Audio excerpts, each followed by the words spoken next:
Bonjour à tous. Aujourd'hui, afin que tous remportent la victoire, ne savez-vous pas que ceux qui courent dans le stade courent tous, mais qu'un seul remporte le prix? Courez de manière à le remporter. 1 Corinthiens 9, verset 24.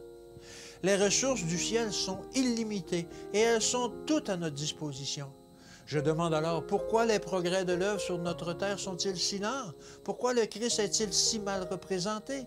Pourquoi les disciples du Seigneur ne croissent-ils pas en connaissance et en pureté, en sainteté et en puissance?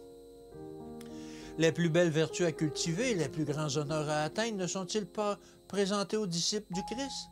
Dieu les appelle à s'engager dans une course que chacun peut gagner. Il les appelle à s'engager en un combat où chacun peut conquérir une robe de justice et une couronne de vie éternelle. C'est la récompense du vainqueur. Lorsque le chrétien s'engage par les vœux du baptême, l'aide divine lui est promise. Le Père, le Fils et le Saint-Esprit se tiennent prêts à travailler en sa faveur. Dieu met à sa disposition les ressources du ciel afin qu'il puisse triompher. Son propre pouvoir est minime, mais Dieu est tout-puissant et Dieu est son aide. Chaque jour, il doit présenter ses besoins au trône de grâce. Par la foi et par la confiance, en profitant des ressources fournies, il deviendra plus que vainqueur.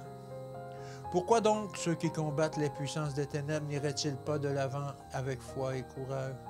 Dieu, le Christ et le Saint-Esprit sont de leur côté. Lorsque nous nous souvenons qu'aucun ne sait quand prendra la fin pour lui le temps de grâce, comment osons-nous vivre sans être préparés à rencontrer notre Seigneur? Pourquoi n'avons-nous pas peur? Pourquoi ne sommes-nous pas inquiets?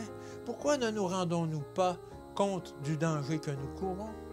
Le Seigneur agirait puissamment pour son peuple si celui-ci abandonnait les œuvres de ténèbres pour se revêtir de sa justice.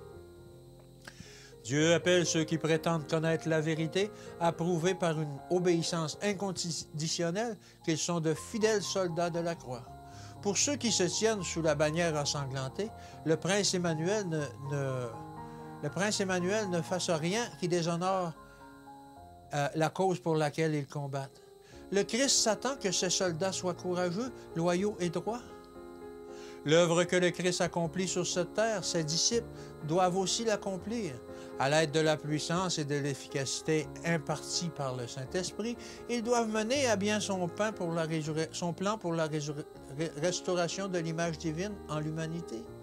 Le Seigneur fera de grandes choses pour eux lorsqu'ils travailleront selon les directives du Saint-Esprit, mais ils doivent se fier entièrement à Dieu.